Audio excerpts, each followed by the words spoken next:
Hoje o tema desse vídeo é muito delicado, mas muito delicado no sentido de que para você entender o que é o melhor tratamento para dor crônica, a gente precisa navegar pela história do tratamento da dor. A gente precisa navegar, inclusive, pela trajetória que diversas profissões estão fazendo no tratamento da dor.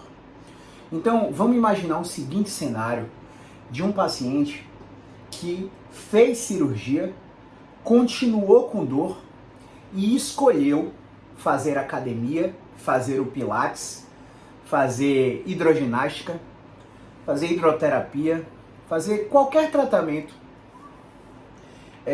porque o médico mandou, ou porque o médico sugeriu, porque é mais barato do que o tratamento especializado. E aí o paciente fala assim, ó, eu acho que vai ser melhor. E aí eu levanto um questionamento que pode até parecer arrogante. O paciente que nunca estudou a área de tratamento da dor, nunca estudou medicina, nunca estudou fisioterapia, nunca estudou farmacologia, fala assim, eu acho que vai ser melhor. E aí esse questionamento soa arrogante porque como assim eu acho? Você estudou isso e decidiu que vai ser melhor? Bom, nesse momento ou você saiu do vídeo por me achar um puta arrogante, ou você vai continuar pra gente tentar violar a sua expectativa no sentido de você entender o que é um tratamento da dor da verdade.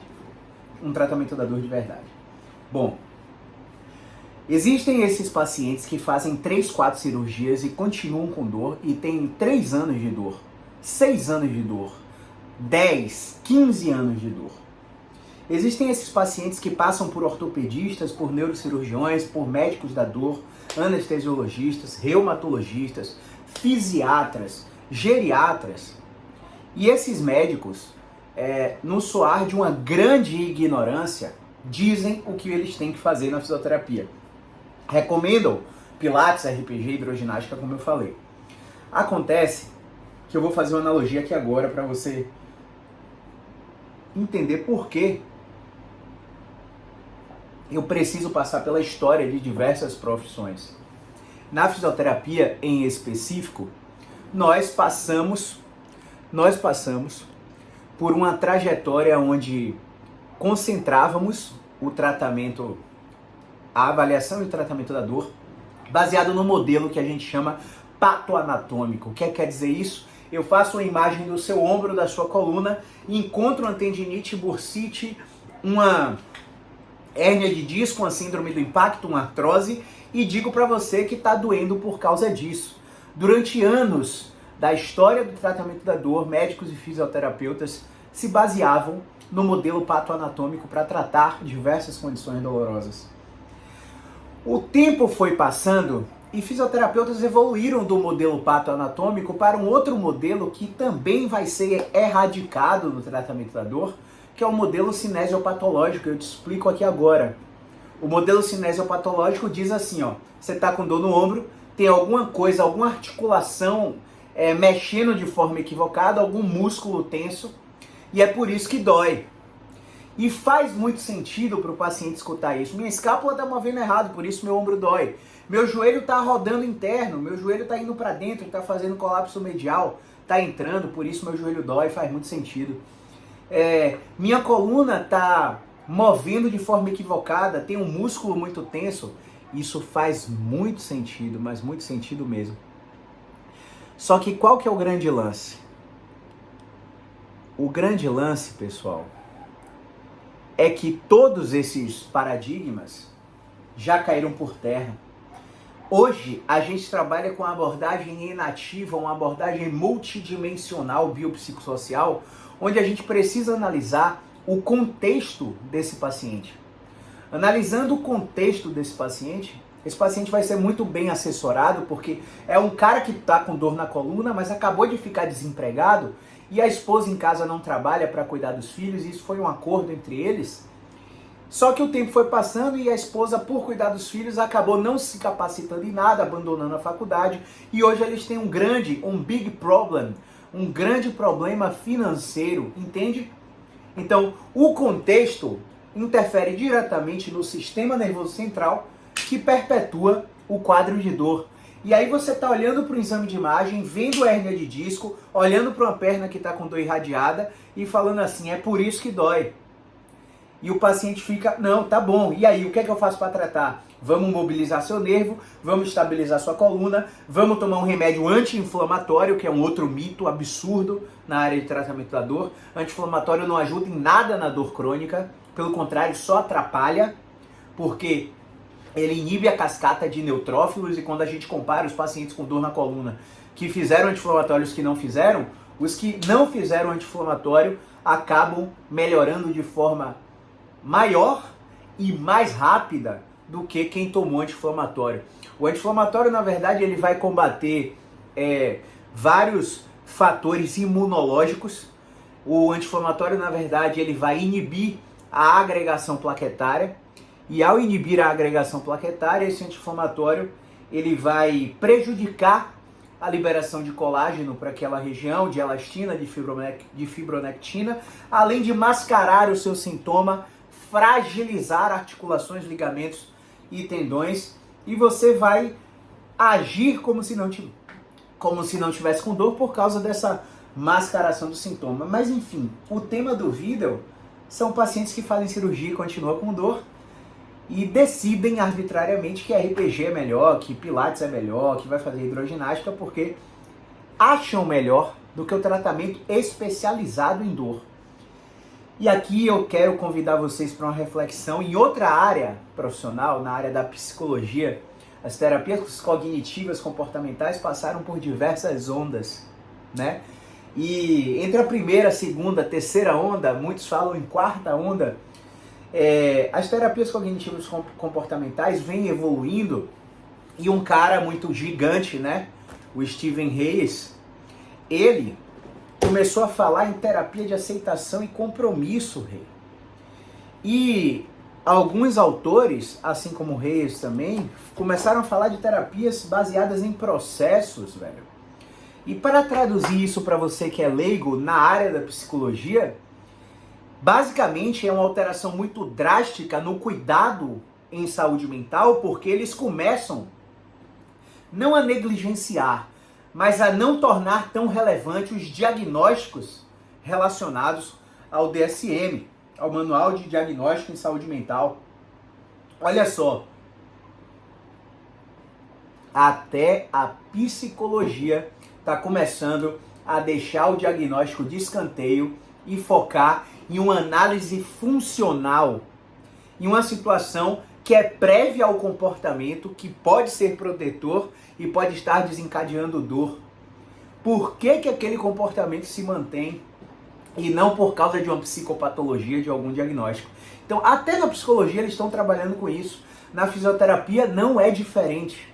A fisioterapia já passou do tempo de tornar irrelevante a maioria dos diagnósticos que não estão associados a doenças, né? Dor crônica, por mais que tenha ganhado o CID no Código Internacional de Doença, dor crônica é um sinal de um processamento anormal do sistema nervoso central, que é influenciado pelo contexto, pelo ambiente, pelo biológico, sim, aquela tendinite, aquela artrose, aquela hérnia, sim, influencia, mas também as esferas espirituais, religiosas, as esferas familiares, as esferas de relacionamento, seja ele amoroso, seja ele de amizade, seja ele familiar, a esfera de trabalho, a esfera profissional, a esfera financeira, todas as esferas da vida nessa abordagem multidimensional acabam interferindo abruptamente na dor.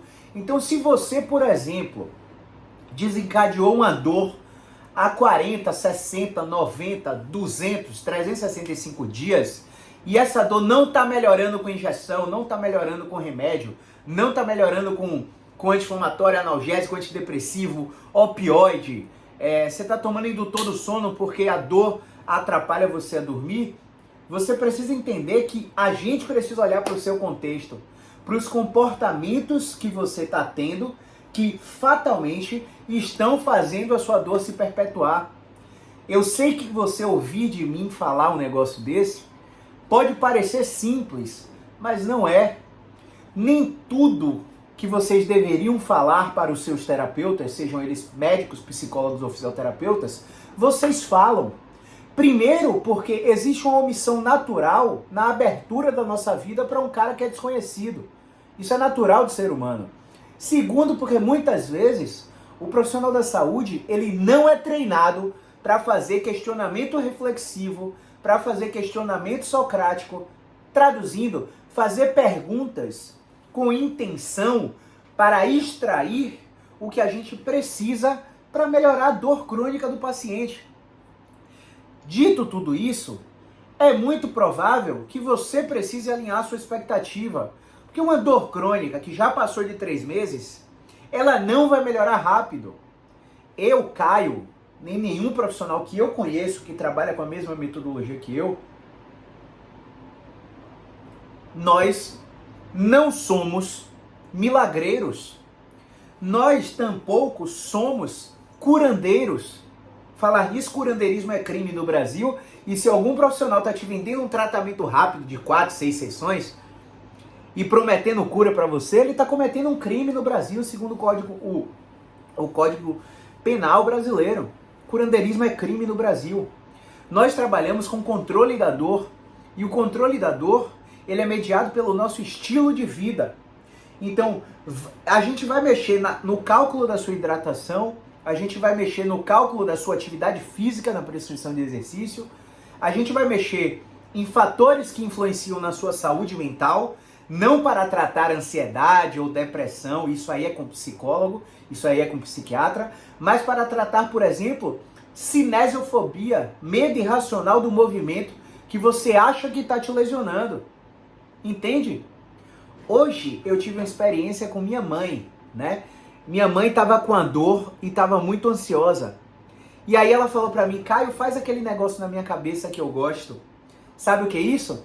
Lá anos atrás, quando eu estava aprendendo uma técnica de osteopatia chamada osteopatia craniana, eu acreditava que as suturas do crânio se mexiam e que ao mobilizar o crânio das pessoas, o líquido cefalorraquidiano se mexia, a gente estimulava a hipófise, estimulava todo o sistema neuroanatômico e isso desencadeava analgesia e controle da dor. Eu acreditava nisso, eu fazia em todos os meus pacientes e minha mãe estava acostumada com essa técnica. Então eu tive muita resiliência para me comunicar com ela e falar assim, minha mãe, tudo bem, você está ansiosa, você está com dor, você está com tontura, o que é que está acontecendo? Então está acontecendo uma situação com minha bisavó que ela não queria me falar, e ela não queria me falar, isso estava deixando o sistema nervoso dela em alerta, aumentando o nível de tensão muscular. Tá, tudo bem, peraí, deita aí na cama. E ela queria porque eu queria que eu colocasse a mão nela. Minha mãe, eu não tô com você todos os dias. Quando isso acontecer e eu não estiver perto, como é que você vai resolver? E aí ela ficou reflexiva. E aí eu coloquei 2 travesseiros na cabeça dela e pedi para ela fazer um exercício específico que ia agir diretamente naquele músculo que ela estava travada, com tensão, com sensação de peso na cabeça e por aí vai. E eu fiquei com ela por 12 minutos fazendo esse exercício. Quando ela levantou muito melhor, mas tudo bem, isso pode ser para você pode ser para você só uma história para boi dormir, né? Eu entendo. Pode ser para você só uma história para boi dormir, mas esquece esse caso de minha mãe, vem aqui nos destaques do Instagram e vê o que os pacientes falam do nosso tratamento. Vai lá nos destaques, feedbacks, para você ver. Você vai ver uma porrada de história assim como minha mãe. Vai ver uma porrada de relato de pacientes que faziam tratamento presencial e hoje fazem online, porque percebem que a gente não precisa tocar neles, que a gente trabalha com educação.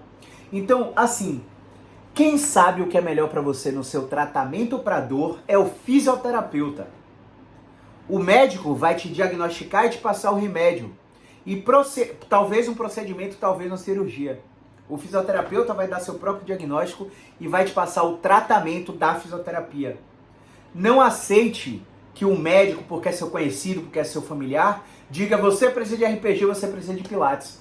Na real, é que a maioria das vezes não é isso que os pacientes com dor precisam.